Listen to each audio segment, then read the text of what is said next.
하실 때 많은 은혜 받으시기 바랍니다. 할렐루야. 오늘 예배 함께 하신 사랑하는 믿음의 식구들 위해 하나님의 위로와 새 힘 주심이 함께 하시기를 바라고, 또 오늘 귀한 찬양으로 하나님 앞에 영광 돌린 우리 분이엘 찬양대 감사의 말씀을 전합니다. 오늘은 주님 오심을 기다리는 대림절 셋째 주일을 맞이하게 됩니다. 우리는 주님의 오심의 그 말씀을 나눌 때마다 빠지지 않고 기억되는 것이 마리아의 순종이에요.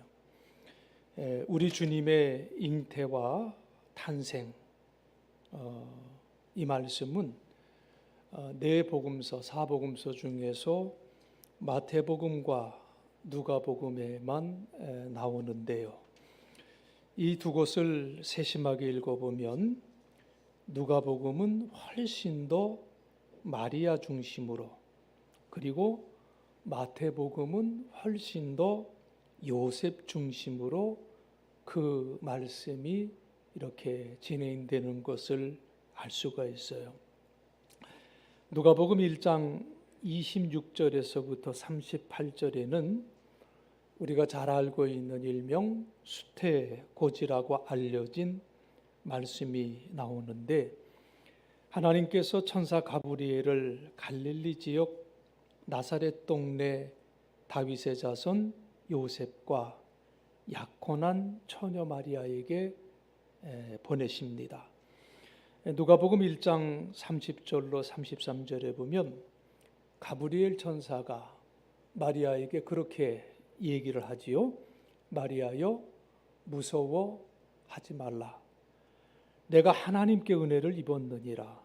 보라, 내가 잉태하여 아들을 낳으리니 그 이름을 예수라 하라. 그가 큰 자가 되고 지극히 높으신 이의 아들이라 일컬어질 것이요, 주 하나님께서 그 조상 다윗의 왕위를 그에게 주시리니 영원히 야곱의 집을 왕으로 다스리실 것이며 그 나라가 무궁하리라. 이렇게 말씀을 합니다. 마리아는 이 말씀을 듣고 즉각적으로 하나님이 이스라엘에게 약속하셨던 메시아, 그 메시아를 자신을 통해 이 세상에 오게 하심을 깨달았습니다. 그래서 마리아는 누가복음 1장 34절에서 이렇게 묻지요. 나는 남자를 알지 못하니 어찌 이 일이 있으리까? 이렇게 물어요. 우리가 잘 아는 대로 마리아는 이미 요셉과 약혼한 처녀였었습니다. 지금 마리아가 가브리엘에게 묻는 것은 내가 남자를 통하지 않고 어떻게 당신이 말한 이 일이 나에게 이루어질 수 있느냐는 거예요. 그때 가브리엘 천사는 35절에서 이렇게 말합니다. 성령이 내게 임하시고 지극히 높으신 이의 능력이 너를 덮으시리니 이러므로 나실 바 거룩한 이는 하나님의 아들이라 일컬어지리라. 여러분, 마리아의 태중에 우리 주님이 잉태하실 때 삼위일체 하나님이 함께 일하심이 드러나고 있습니다. 그래서 성령이 마리아에게 임하실 것이고 지극히 높으신 이신 하나님의 능력이 마리아를 덮을 것이라고 가브리엘 천사는 미리 이렇게 마리아에게 얘기를 해요. 이러한 역사로 마리아는 메시아를 잉태할 것이며 하나님의 아들이 잉태되는 그 시기에 앞으로 태어나실 거룩하신 분은 하나님의 아들로 불리우실 것이다. 이 선언을 하고 있지요. 여러분, 메시아로 오신 우리 예수님은 이렇게 이 땅에 임하셨습니다. 요셉을 포함한 어떠한 인간의 자녀가 아닌 하나님의 성령으로 잉태되었기에 예수님은 하나님의 아들이에요. 또한 예수님은 마리아에게 잉태되어 태어났기에 또한 사람의 아들이다, 이렇게 불리우기도 해요. 가브리엘 천사는 누가복음 1장 36절로 37절에서 이렇게 말을 합니다.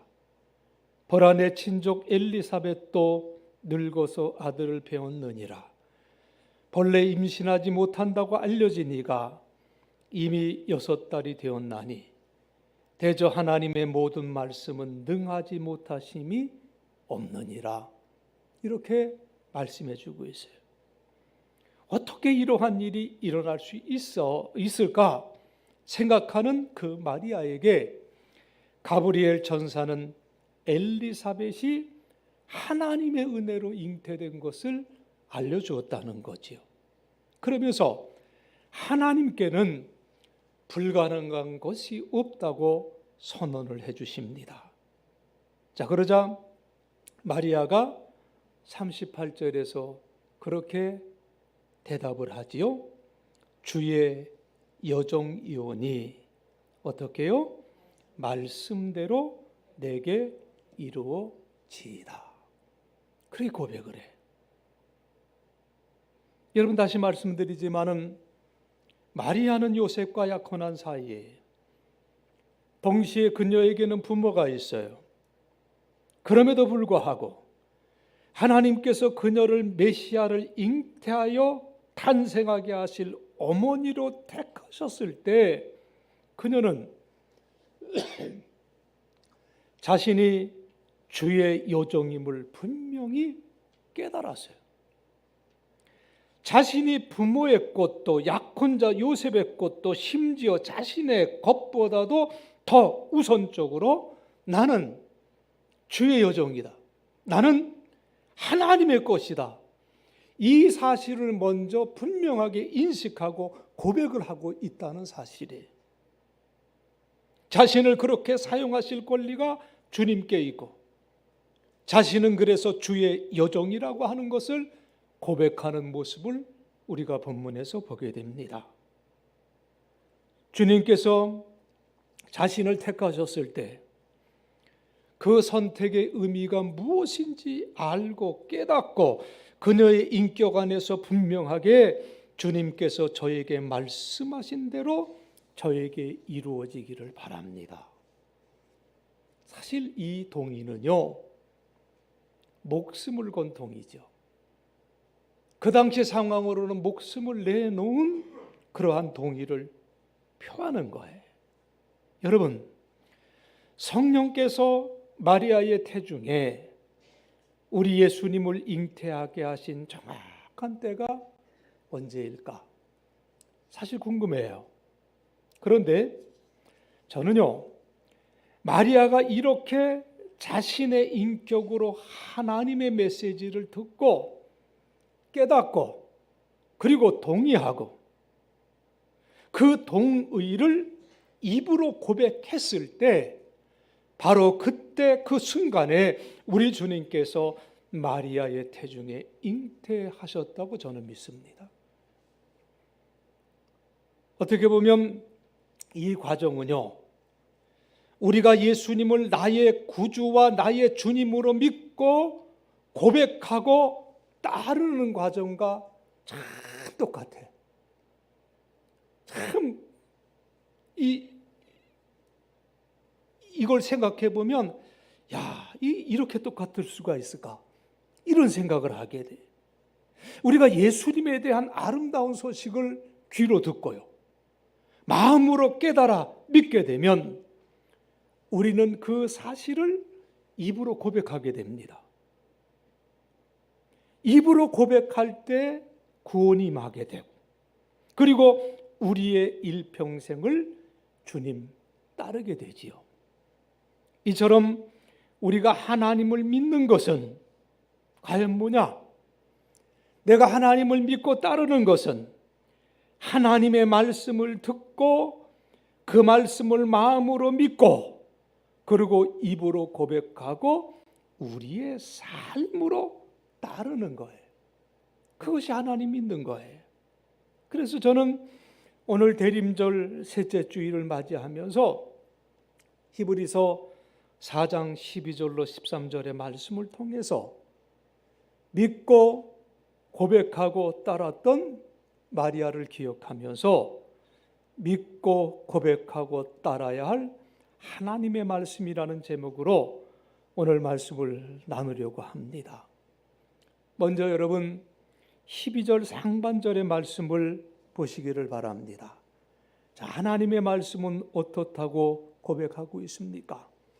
하나님의 말씀은 살아있고 활력이 있다. 이렇게 말씀을 하고 있어요. 자, 지금까지 히브리서 기자는 우리가 하나님의 구원에 참여하기 위해서는 우리의 믿음이 순종을 동반하는 것이 되어야 된다. 이렇게 히브리서 전반부에서부터 쭉 말씀을 해와요. 그래서 히브리서 3장 18절에 보면 순종하지 않았기 때문에 하나님의 안식에 참여하지 못했다고 말씀을 했고요. 또 히브리서 3장 19절에서는 그들이 믿지 않았기 때문에 하나님의 안식에 들어가지 못했다고 말씀을 합니다. 왜 이들이 이렇게 되었는가? 그 이유를 히브리서 4장 2절에서는 그들이 들은 바 그 말씀을 믿음과 결부시키지 못했기 때문이라고 분명하게 지적을 해주고 있습니다. 그리고 히브리서 4장 11절에서는요, 그러므로 우리가 저 안식에 들어가기를 힘쓸지니 이는 누구든지 저 순종하지 아니하는 본에 빠지지 않게 하려 함이라, 이렇게 말씀을 하고 있어요. 여러분, 무슨 말씀입니까? 하나님의 안식에 참여하기 위해서는 반드시 순종해야 된다는 거예요. 말씀에 반드시 순종해야 된다는 선언이에요. 그러므로 우리에게 있어서 믿음과 순종이라고 하는 것은 분리될 수 있는 것이 아니에요. 실제적으로 하나예요. 믿음 그리고 순종, 이것은 하나라는 거죠. 마치 생명이 있다면 그 생명 현상이 있는 것과 마찬가지. 내 속에 살아있는 믿음이 있다면 이 순종이라고 하는 생명 현상은 반드시 드러나게 되어져 있다는 거지요. 그래서 구원을 받기 위해서는 믿음만 필요하지 순종이 필요한 것은 아니라는 것은, 이건 복음을 왜곡한 거예요. 순종이 동반되지 않는 믿음은 이것은 죽은 믿음이에요. 그리고 죽은 믿음은 우리를 구원할 수가 없어요. 살아있기는 하지만 생명의 현상이 하나도 없을 수 없어요. 그래서 믿음은 이미 마음의 순종이다. 믿음이라는 것은 순종이다. 이것을 여러분 꼭 기억하며 살아야 될 줄로 믿습니다. 우리에게 이렇게 살아있는 믿음, 구원하는 믿음, 순종하는 믿음을 주시는 분, 성령 하나님이시지요. 성령 하나님은 예수님에 대한 아름다운 소식, 복음을 우리에게 들려주셔서 우리 마음에 그 말씀이 뿌리를 내리고 싹이 트게 하시지요. 그래서 히브리서 기자는 하나님의 말씀은 살아있다. 그리고 하나님의 말씀은 활력이 있다. 이렇게 우리에게 증거해 주시는 줄로 믿습니다. 베드로전서 1장 23절로 25절의 말씀에 보면 이런 말씀이 있어요. 너희가 거듭난 것은 썩어질 씨로 된 것이 아니요 썩지 아니할 씨로 된 것이니 살아있고 항상 있는 하나님의 말씀으로 되었느니라. 그러므로 모든 육체는 풀과 같고 그 모든 영광은 풀의 꽃과 같으니 풀은 마르고 꽃은 떨어지되 오직 주의 말씀은 세세토록 있도다 하였으니 너희에게 전한 복음이 곧 이 말씀이니라. 얼마나 귀한 말씀인지 몰라요. 이 말씀은 베드로가 이사야서 40장 6절로 8절의 말씀을 인용한 말씀인데요. 이사야는요, 인간의 생명과 하나님의 말씀을 대비해서요. 사람의 육체는 풀과 비교할 때 사실 크게 차이가 나지 않아요. 인간이 자랑하는 모든 영광은 그저 야생화에 지나지 않는다는 거지요. 풀이 마르고 꽃이 떨어지듯이 사람의 생명은 언젠간 죽게 되어 있다는 말씀이에요.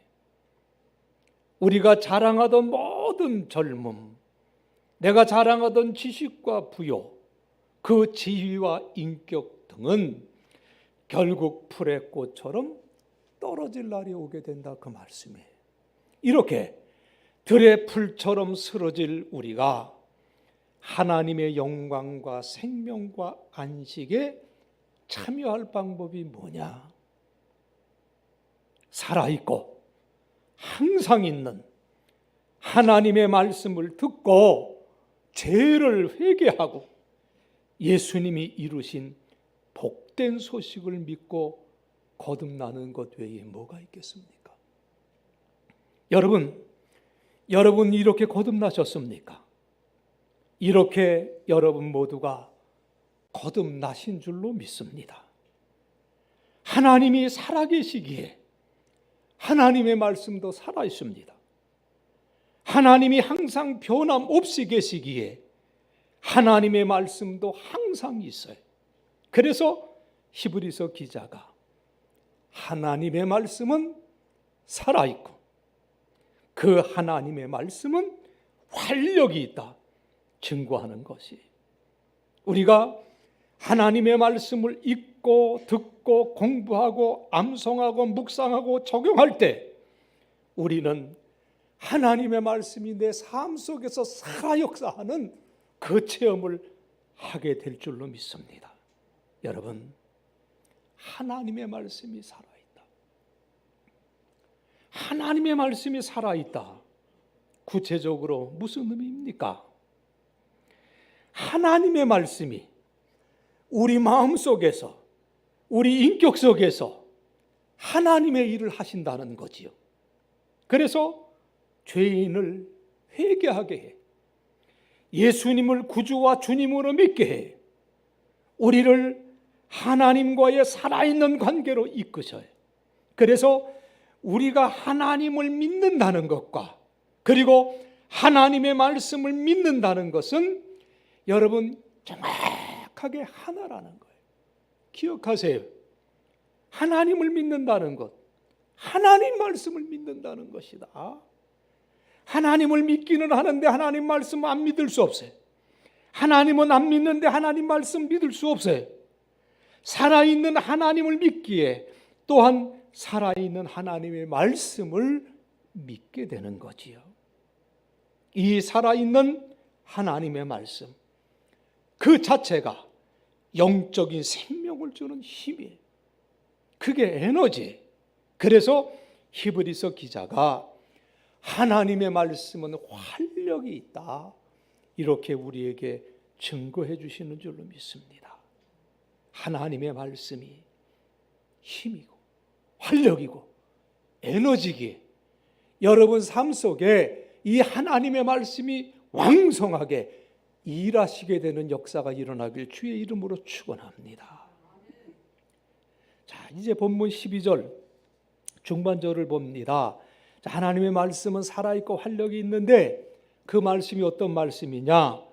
좌우에 날선 어떤 검보다 예리하여 혼과 영과 및 관절과 골수를 찔러 쪼개기까지 하며 또 마음과 생각과 뜻을 판단하니, 말씀해 주셨어요.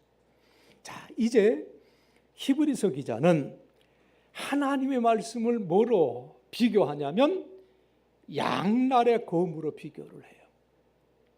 마치 노련한 의사가 환자를 치료하기 위해서 수술하듯이 하나님의 말씀이 우리의 전 존재를 해부하고 문제가 무엇인지 진단하고 적절한 치료를 하는 것으로 우리에게 말씀해 주고 있다 그 말씀이죠.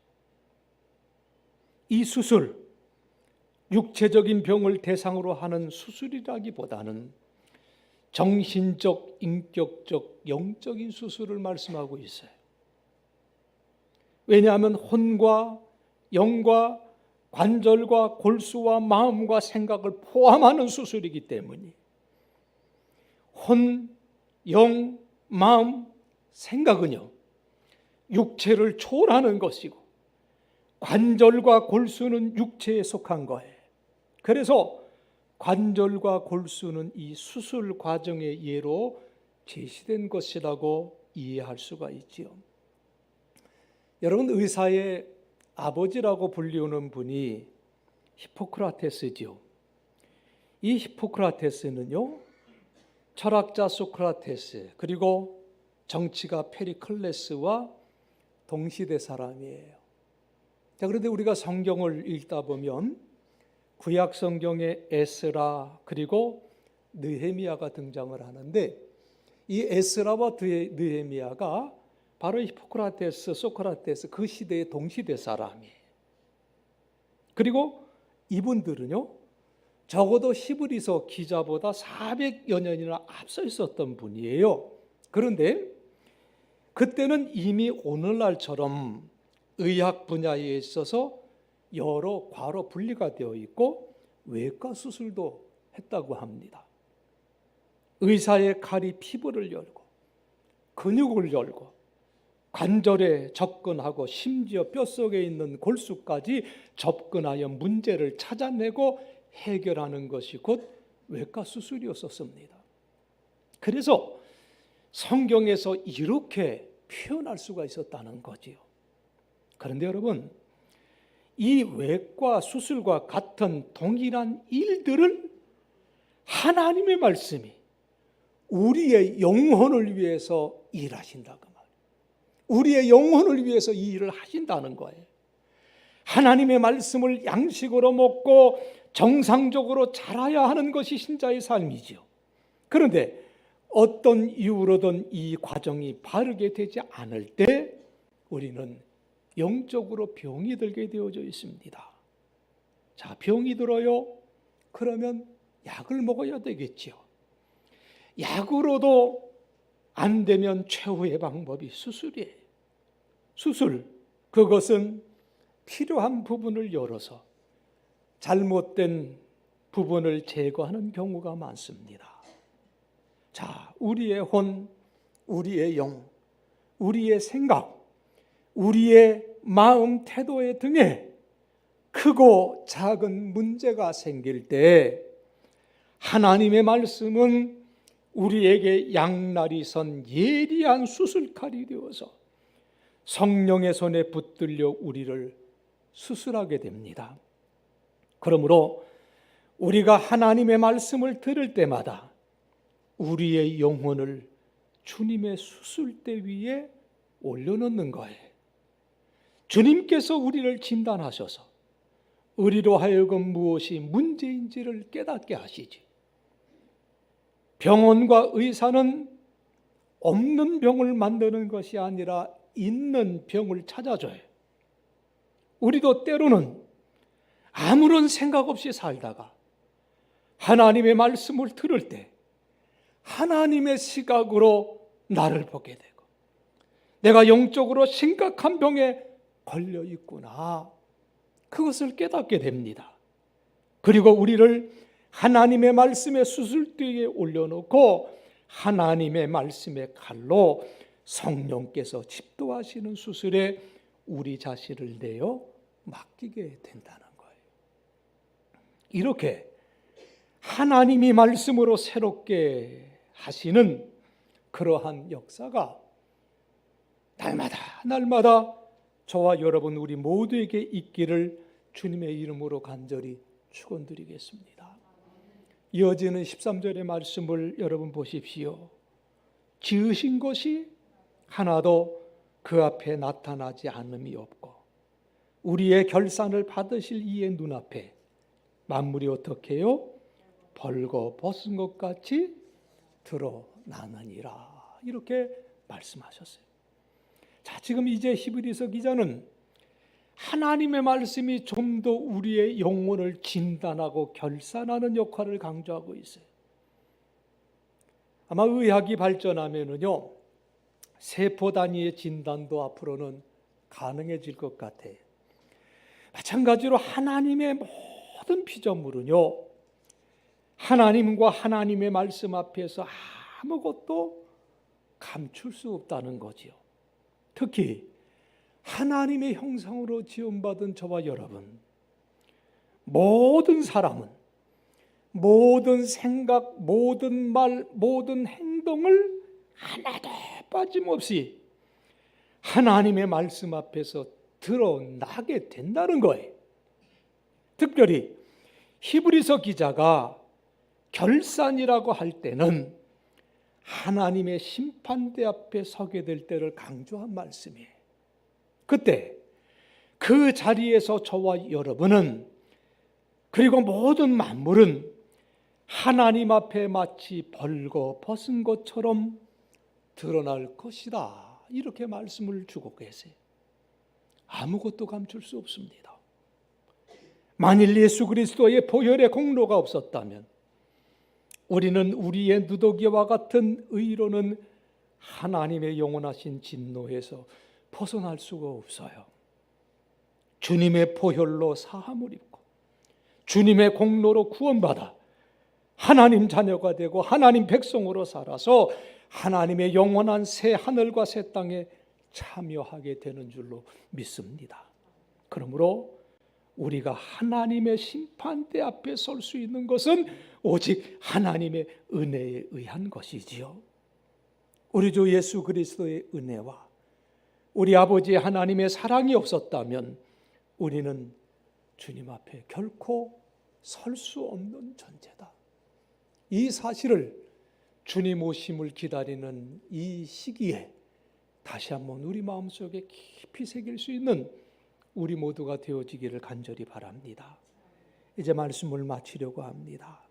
사도 바울이요, 그의 세 번째 선교 여행의 대부분을 오늘날 터키 서부 해안의 중앙 부분에 있었던 아시아의 속주의 도시 예베소에서 보냈습니다.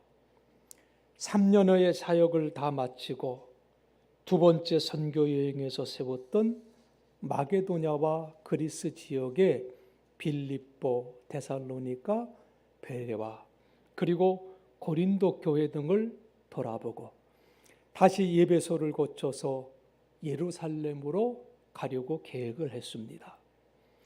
그는 시간을 절약할 목적으로 예베소에 있는 장로님들을 불러요. 지금으로 말하자면 예베소 지역의 교회를 담임했던 목사님들이지요. 밀레도 항구로 오라고 부탁을 해서 그곳에서 사도 바울은 그들에게 밤늦게까지 일종의 고별 설교를 합니다. 그 말씀 중에 한 부분이 사도행전 20장 32절의 말씀인데요. 여러분 이 말씀을 결론적으로 함께 읽어보겠습니다.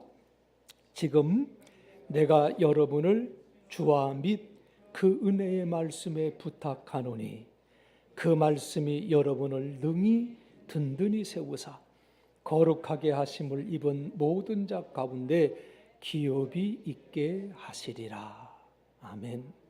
자, 지금 사도 바울이 3년여 동안 가르친 그 제자 목사님들을 두고 가는 그 입장에서 그들을 주님과 그분의 은혜의 말씀에 의탁하는 모습을 보게 돼. 주님과 그분의 말씀을 하나로 말씀하고 있는 거예요. 하나로. 그 말씀이 그들을 능히 든든히 세울 것이기 때문에 그리하면 하나님 앞에서 풍성한 기업을 받을 수 있다는 거지요.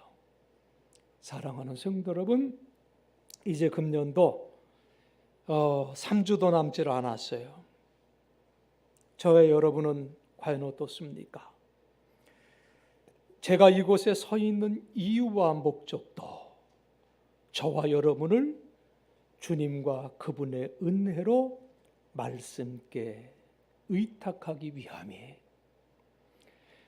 주님과 주님의 말씀이 저와 여러분을 굳건하게 세우십니다.